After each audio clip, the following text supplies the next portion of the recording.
Our benchmark feature allows you to create a short list of stocks or funds that you may wish to buy based on your investment preferences. You can rank stocks and funds using a number of metrics, such as revenue growth over the past year. You can add additional metrics to find stocks and funds of interest.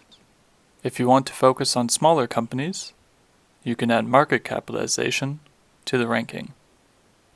If there are metrics that you are curious about, but do not want to affect the ranking, add them here. You can filter the results to focus your search.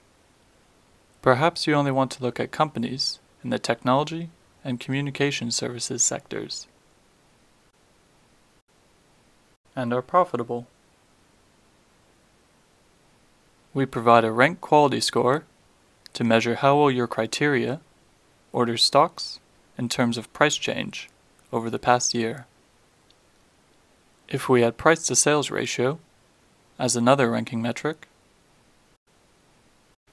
we see that this increases the rank quality score. The rank funds feature is very similar to rank stocks. Most metrics are present in both features, but there are some that are unique to rank funds.